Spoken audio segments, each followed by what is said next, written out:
honra que eu mesmo e a Google Brasil venha à tribuna desse tribunal pedir que ele atualize e renove o seu compromisso histórico com a liberdade de expressão, que é sempre em contextos difíceis. É para isso que ela serve, é nesse momento que ela é necessária. Esse apelo não significa a defesa de que a liberdade de expressão seja limitada. Também não significa que o Marco Civil da Internet seja uma obra legislativa perfeita, atemporal, que deva ser preservado, seja imune a aperfeiçoamentos. Mas antes de chegar a esse ponto, eu gostaria de delimitar que nos parece ser, de fato, objeto da controvérsia, o que o Marco Civil faz, de fato, e o que ele não faz, e porque nos parece que ele é compatível com a Constituição, ainda que se entenda que há regimes melhores. De saída, eminentes ministros, a Google reconhece que a desinformação, os discursos de ódio e outras formas de discurso nocivo são um problema real, na internet e fora dela. Problemas que precedem muito a tecnologia, inclusive. Como Vossas Excelências sabem muito melhor do que eu, essas não são mazelas criadas pela tecnologia. O mundo não vivia num mundo de placidez idílica antes da internet. Na verdade, para ficar só no século XX, temos 2 guerras mundiais, diversos regimes autoritários, totalitários, que manipulavam a informação, controlavam a informação. Tivemos manifestações de genocídio movido por intolerância. No Brasil, tivemos 2 regimes de exceção que manipulavam a informação, em boa medida iniciados com discursos de desinformação sobre o risco da ameaça comunista. Portanto, não se pode dizer que esses são problemas que a internet tenha criado. Sem falar no racismo pontual, racismo estrutural, machismo e tudo que havia e continua a haver depois da internet. Não cabe, portanto, partir da visão maniqueísta de que as plataformas tenham causado a intolerância, o ódio e a incivilidade. Seria mais fácil se fosse assim, mas não é assim. Sem prejuízo disso, a internet potencializa e amplifica o alcance da liberdade de expressão. Permite que cada pessoa se manifeste de forma direta. E isso, embora seja, na maior parte das vezes, emancipador, também pode ser mais incômodo, também pode evidenciar e colocar em evidência momentos de dissenso, momentos de controvérsia e momentos, sobretudo, de ressentimentos. Mas não é, de forma nenhuma, menos democrático por isso. Tratar a internet, a liberdade de expressão na internet, como intrinsecamente menos valiosa, como um estorvo que deveria ser limitado à maior medida possível, seria um grande erro. Na imensa maioria das vezes, o direito é exercido nos limites da legalidade e esses limites protegem o que é controverso e que deve ser preservado. Sem prejuízo disso, também é fato que discursos ilícitos são também potencializados e seu alcance também pode ser amplificado. De modo que é inevitável e é necessário que esses discursos possam ser coibidos e que os violadores possam ser responsabilizados. Não se defende o contrário aqui. O nosso ponto, é que o artigo 19 não suprime esses limites e não dificulta a responsabilização dos infratores. E por isso mesmo, acabar com o artigo 19 não acabaria com os problemas que nós queremos resolver. Em primeiro lugar, o artigo 19 não cria qualquer tipo de limite, condicionante ou blindagem à responsabilização das pessoas que, de fato, produzem conteúdo ofensivo. E não trata sobre isso. E, ao mesmo tempo, obriga que as empresas guardem dados para que se possa identificar as pessoas que são apontadas como responsável por conteúdo ilícito para que possam, de fato, ser responsabilizadas. A lógica, portanto, é de liberdade com responsabilidade, como preconiza muitas vezes o eminente ministro Alexandre de Moraes. Em segundo lugar, o artigo 19 não impede que conteúdos nocivos sejam removidos sem prévia decisão judicial. Na verdade, essa é a imensa maioria dos casos. E hoje, muito mais do que há 10 anos, quando esses recursos começaram a ser discutidos. Por quê? A imensa maioria, vou dar alguns números da experiência do Google, mas que refletem os números que outras plataformas também trouxeram. No ano de 2023, o YouTube removeu 1.695.261 vídeos no Brasil por violação das suas políticas, que, em grande medida, refletem vedações que estão na legislação. Vão além disso, mas também incorporam essas vedações, como discurso de ódio, violência infantil e outras mazelas conhecidas. No mesmo período, a mesma plataforma foi destinatária de 614 ordens judiciais. Não necessariamente ordens que, ao final, redundaram em remoções, mas ordens judiciais em algum momento. Esses números estão no relatório de transparência que é disponível publicamente. O que nós gostaríamos de demonstrar com esses números, com esse raciocínio? 2 pontos. O primeiro, não existe uma inércia que seja parte do modelo de negócio das plataformas. Na verdade, nem faria sentido que existisse. seja pela pressão das autoridades, que desemboca em investigações, em procedimentos de apuração e em julgamentos como esse, seja porque a imensa maioria de usuários e a generalidade dos anunciantes não tem interesse, repudia esse tipo de conteúdo. Não é proveitoso estar associado a esse tipo de conteúdo. E aqui, evidentemente, não estou dizendo que não possa haver erros na aplicação de políticas, que não possa haver melhoria de aplicação de políticas. Tudo isso é outra camada. Mas pegar um caso específico e tratá-lo como sendo a expressão do que deve ser regulado, talvez não seja também a melhor forma. O segundo aspecto que gostaríamos de demonstrar é que essas ações que chegam de fato ao judiciário envolvem tipicamente conteúdos que são de fato controversos e que demandam efetivamente a ponderação judicial e que não deixarão de ser controversos se o Marco Civil da Internet for eliminado nessa parte. Portanto, a controvérsia subjacente existirá e não seria sequer positivo criar incentivos para que esse tipo de conteúdo caia sem a necessidade de exame judicial. Numa sociedade plural e complexa, é natural que essas controvérsias existam e é natural que elas possam ser submetidas ao judiciário. Muitas vezes, a dúvida se reflete e se prolonga no próprio processo judicial. E esse é um ponto relevante. Para dar um exemplo notório, quantas reclamações esse tribunal, Vossas Excelências, não tem julgado para afastar decisões judiciais que haviam removido conteúdos da internet de maneira exagerada ou equivocada? E quantas mais não chegam a esse tribunal pela dificuldade do filtro da reclamação? Para dar outro exemplo, nas recentes eleições de 2022, houve não um, mas alguns e talvez muitos casos em que o Tribunal Superior Eleitoral manteve ou removeu conteúdos em decisões divididas, de 4-3, de 5-2, em que a dúvida é, inclusive, do próprio judiciário. Para pegar o próprio paradigma desse recurso, que é objeto de julgamento nesse momento, falou-se da comunidade no Orkut, eu odeio a então professora. Essas comunidades do Orkut, eu odeio alguma coisa, eram populares, as pessoas faziam de tudo, eu odeio coentro, eu odeio fulano, eu amo fulano, enfim. E, evidentemente, isso não torna mais louvável ou menos lamentável que alguém se dedique a criar uma comunidade para fazer esse tipo de sátira desagradável em relação a alguém. E, apesar disso, inicialmente foi pedido a liminar com a remoção desse conteúdo. E a liminar foi negada.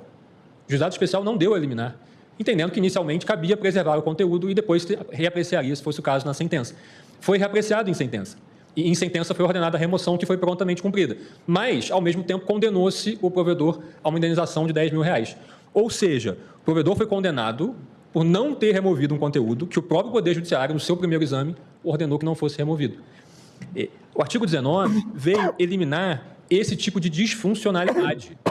Sem blindar os autores do conteúdo ilícito, o dispositivo estabelece os casos em que o provedor, embora não seja o autor do conteúdo, deve ser responsabilizado civilmente só por não tê-lo removido. E qual foi a opção do legislador?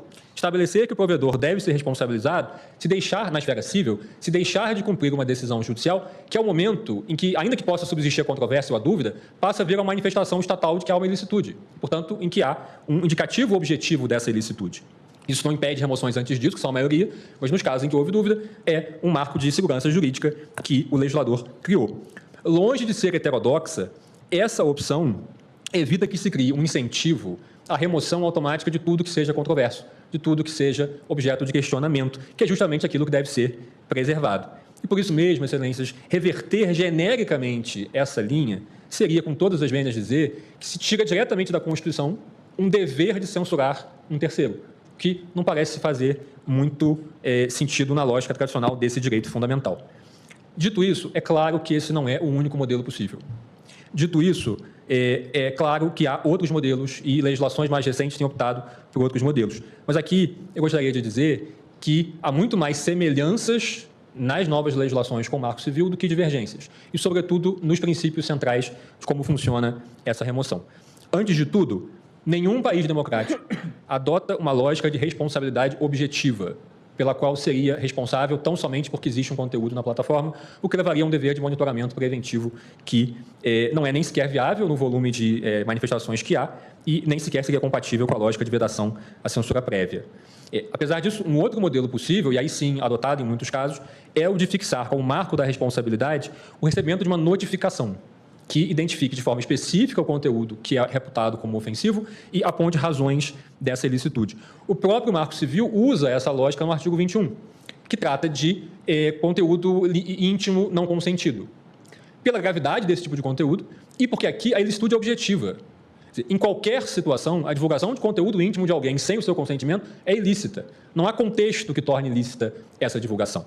Da mesma forma, vem se extraindo do ECA a mesma possibilidade de notificação nos casos em que há ofensa a caso de abuso infantil, que também é evidentemente e objetivamente ilícito.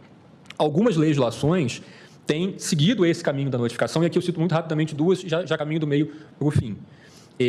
A Lei de Serviços Digitais Europeia e a legislação alemã de redes sociais são amplamente citadas como paradigmáticas. Mas o que elas fazem em relação a essa temática específica? Em primeiro lugar, nenhuma das duas cria responsabilidade objetiva e dever de monitoramento. O que elas fazem é admitir que uma notificação com especificação de conteúdo e fundamentação de ilicitude possa ser o marco de uma eventual responsabilização. Mas, mais importante, essa eventual responsabilização, no caso da lei alemã, sobretudo, está relacionada à indicação de ilicitudes específicas, de tipos penais específicos. Portanto, não é qualquer ilicitude.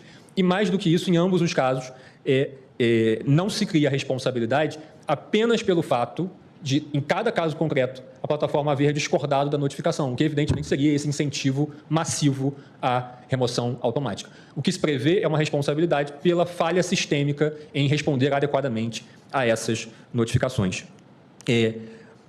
Nesse ponto, eu gostaria de dizer e de lembrar muito rapidamente que, na mini-reforma eleitoral de 2017, o legislador brasileiro tentou criar, de última hora, uma exceção ao Marco Civil que é parecida, em parte, com a ideia de notificação para a remoção automática. Na época, previu-se um dever de remoção de conteúdo críticos a candidatos do período eleitoral, para depois, por mera notificação, para que depois se fizesse o exame, sob o argumento de que isso preservaria reputações e evitaria campanhas de desinformação perigosas para o pleito. Pois bem, após imenso clamor popular, o dispositivo foi vetado pelo presidente Michel Temer, justamente com o argumento de que ele importaria num modelo de incentivo a remoções generalizadas. Eu caminho para o final e faço uma síntese aqui antes de entrar na interpretação conforme que nós discutimos brevemente. Em suma, o que nós gostaríamos de destacar com especial ênfase é que não faria sentido responsabilizar uma plataforma por não haver removido um conteúdo cujo exame é polêmico, é sujeito a valorações subjetivas, que muitas vezes são objeto de divisão no próprio Poder Judiciário. Um sistema como esse seria um incentivo maciço à remoção de tudo que seja controverso ou possa ser questionado, que é justamente o cerne da liberdade de expressão. Seria um sistema que troca o paradigma de liberdade preferencial por um paradigma de direito de segunda classe. Por tudo que eu falei, excelências, nós entendemos que o Marco Civil é compatível com a Constituição e, evidentemente, pode ser aperfeiçoado, mas não a viola. Mas, caso esse tribunal entenda que é necessário e é possível modificar o regime do Marco Civil pela via jurisdicional, o que nós entendemos é que a mudança seria menos traumática e mais compatível com a integridade da ordem jurídica se viesse pela ampliação cautelosa das hipóteses em que se admite a notificação extrajudicial como um marco de responsabilidade civil e que isso tenha parâmetros que evitem a banalização da remoção, a insegurança jurídica e a indução de censura privada. Nessa linha, essas notificações precisam apontar o conteúdo que se reputa ilícito especificamente e não genericamente, para evitar pescarias e coisas do gênero, deve ser fundamentada com remissão a dispositivos legais específicos. Tal como o meu colega que me antecedeu, nós entendemos que o debate legislativo já vinha amadurecendo em torno de alguns temas, como, por exemplo, crimes de abolição violenta do Estado de Direito, tentativas de golpe de Estado, atos de terrorismo ou preparatórios de terrorismo, todo e qualquer tipo de violência ou abuso infantil, atos de induzimento, instigação ou auxílio a suicídio ou automutilação. E mesmo que outros itens possam ser incluídos, o que nós entendemos como fundamental é que não se crie, em primeiro lugar, um dever de monitoramento, e, em segundo lugar, que novas exceções sigam a baliza normativa do artigo 21 e tenham previsão em lei e possibilidade de exame objetivo. Isso exclui, portanto, conteúdos que são intrinsecamente controversos, como é o caso, por excelência, das disputas entre direito da personalidade e liberdade de expressão, liberdade de informação. Sob pena, excelências, de se criar pela via jurisdicional um sistema mais restritivo que qualquer um que foi criado por lei em outros países. Eu termino verdadeiramente com uma reflexão mais geral. Todos queremos, e as empresas vêm se empenhando para isso, ainda que, evidentemente, se possa imaginar que é preciso fazer mais, todos queremos um ambiente digital melhor, mas todos queremos também que a liberdade de expressão na internet não seja meramente nominal, que aquilo que é controverso e divisivo não seja colocado de lado. uma passagem acadêmica muito inspirada, o presidente desse tribunal disse que a censura sempre começa com bons propósitos. Ela sempre começa, não só a censura, o cerceamento da liberdade de expressão sempre começa com bons propósitos, mas ele invariavelmente degenera. Porque a censura é intrinsecamente aristocrática. Ela parte da premissa de que as pessoas não são capazes de olhar por si, precisam que alguém diga a elas ou esconda delas aquilo que elas não são capazes de assimilar. Se a proteção da democracia exige isso, se a proteção da democracia exigir que se crie todo tipo de incentivo à remoção de conteúdos que são controversos, então talvez no final o que sobre não seja exatamente a democracia liberal como nós a conhecemos. E a democracia liberal que foi a solução do mundo para superar todos os vícios e ciclos de atraso que existiam desde antes da internet, e de autoritarismo, de preconceito, de intolerância que existem desde antes da internet. E, quando eu escrevia essa sustentação, eu ficava pensando na imagem daquelas catedrais que estão em reforma, e aí são cobertas com tapumes, não se vê o que está embaixo. Só que um dia você tira os tapumes e você volta a ver. Um sistema que induza a supressão automática, a crítica do que é controverso, seria como colocar tapumes permanentes. E aí, basicamente, as pessoas que observam vão ter que confiar, acreditar que o que está embaixo um dia foi uma grande obra do espírito humano, ainda que não possam mais vê-la. Nós honramos a história desse tribunal, que sempre esteve ao lado da liberdade de expressão, em temas muito difíceis, e temos a certeza e esperamos que o caminho da moderação, do aperfeiçoamento, também prevaleça aqui. Muito obrigado pela atenção de Vossas Excelências e eu agradeço.